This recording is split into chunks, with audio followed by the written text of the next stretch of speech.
So far we haven't been terribly productive in what we're doing here, and that's because we haven't introduced the possibility of loops. So I'm going to cover loops and some simple decision making in this video. If we look at our spreadsheet again here, the thing that changes each time is the row number.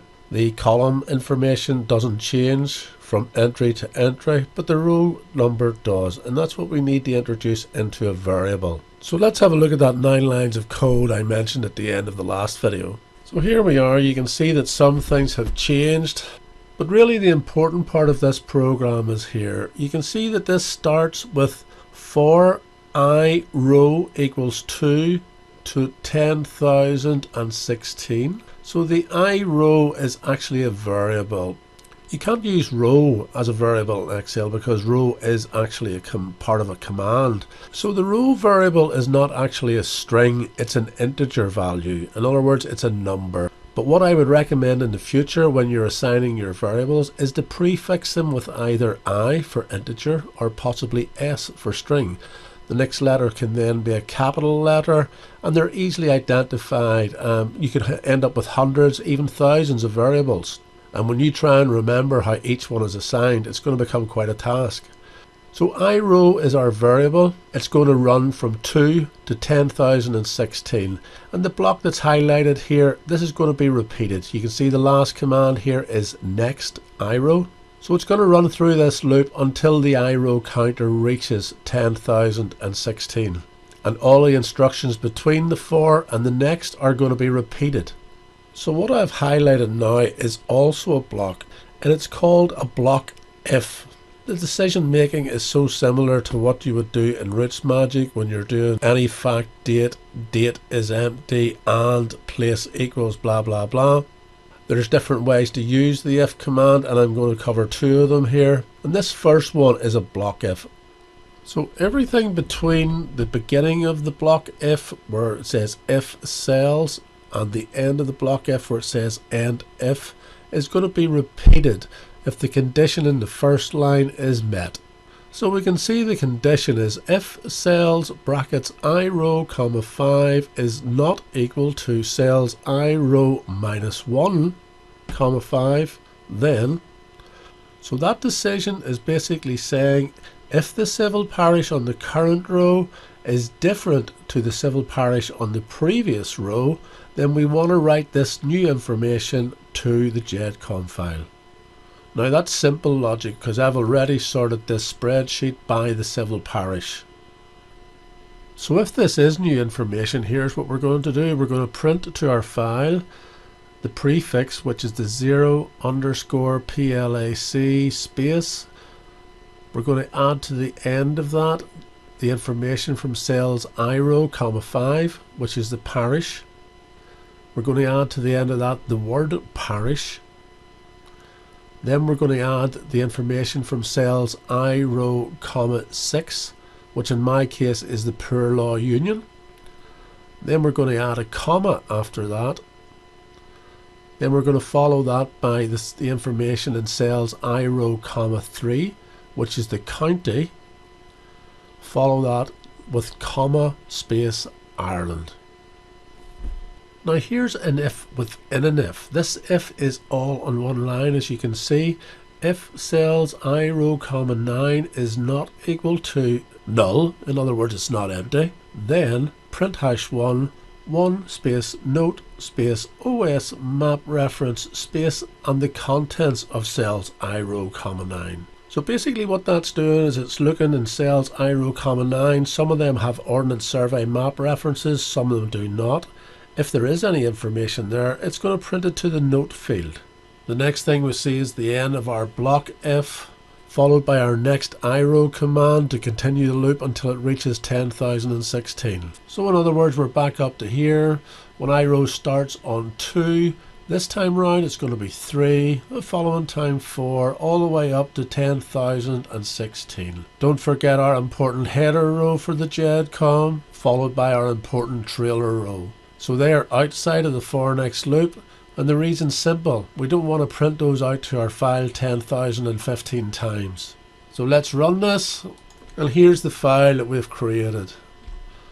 May not be the prettiest, but trust me, it's perfectly functional. You'll see some of them have note. Let me find one that doesn't. There's one that doesn't there. So there was no Ordnance Survey map references to Ballyscullion Parish, Ballymena, Antrim. Quite a few of them do have. There's another one. Ballylinny does not have an Ordnance Survey map reference. And you can see the ones that do have the note. So let's import that into Rootsmagic. So here we are, and the first thing you're going to notice is there's no individuals in this file.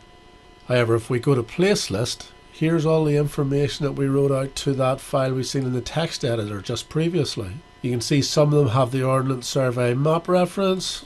If we go to the Ballylinny Parish, which we highlighted in the text file, it doesn't have anything in the notes field. So here I have a list of the 292 unique parishes of the province of Ulster. If I find some very poor handwriting on a marriage or other record, this could be quite a lot of help to me in resolving that difficulty.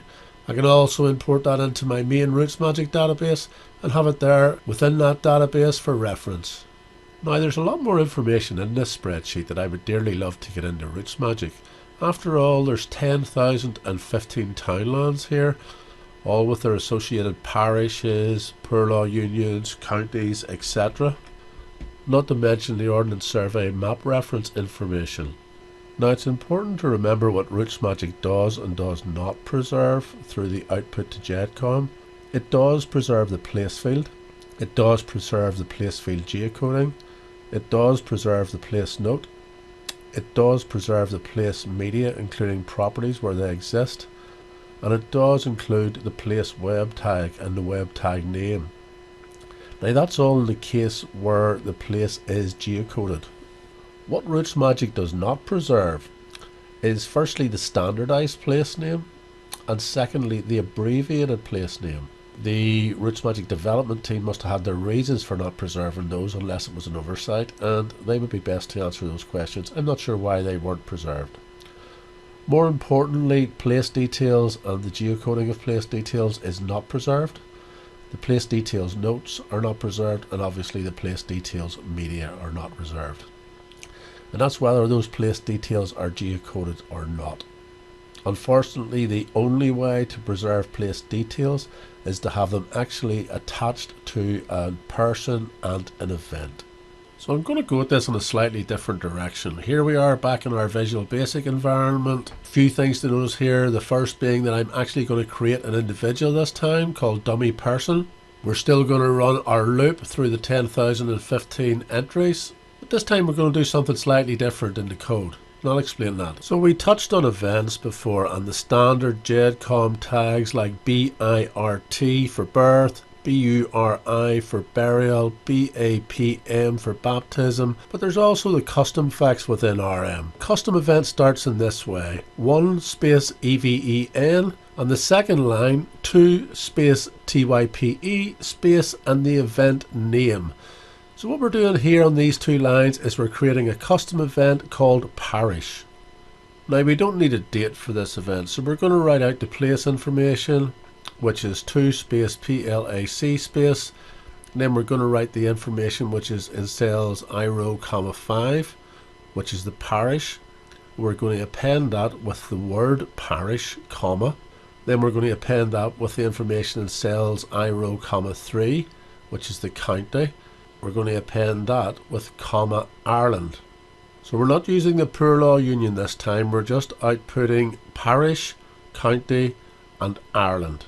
So the next line is our place details, and this line introduces you to another new command or technique, whatever you want to call it, and it's called strconv.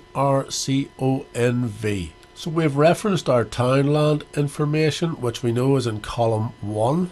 If we look on the spreadsheet at column 1, we can see that although it's a list of townlands, where there's an actual town within that parish, it's actually in the spreadsheet in uppercase letters. What I want to do, I want to change that to proper case, in other words capitalize the initial letter of each word. And this is how we do it. So the strconv is basically string convert. Then we open brackets, we put in the word that we want to convert, and then at the end, comma, VB proper case. and that will give us proper case. That could also be uppercase or it could be lowercase. You can play with examples of this in your immediate window down below like we did in previous videos. And the last thing we want to write out here is the place details note.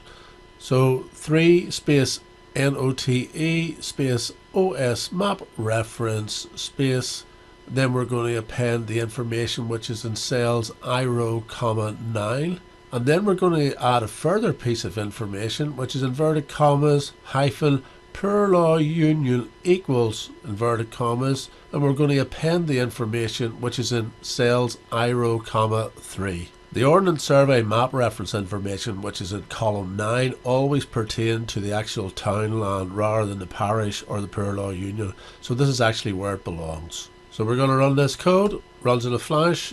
I keep saying runs in a flash because little codes like this here will run in milliseconds, so if yours is labouring away for minutes with the hourglass going, there's obviously something wrong in your code. Maybe it's stuck in a loop or whatever. You need to hit the escape key and get in there and find out where it's got trapped. So here we are in Rootsmagic, and we've opened up the edit person screen, and you can see that our dummy person here now has all of these facts called parish. There's no date because we didn't use a date, and each one of these has different place details. Now, it took a minute or two to import this into Rootsmagic. It also took another minute or two for the post-Gedcom processing to take place, and Rootsmagic is acting a little bit sluggish, but that's understandable. Don't forget, this dummy person has 10,015 events, as we can see here from our properties window, and there's the places, which is the 292 unique parishes.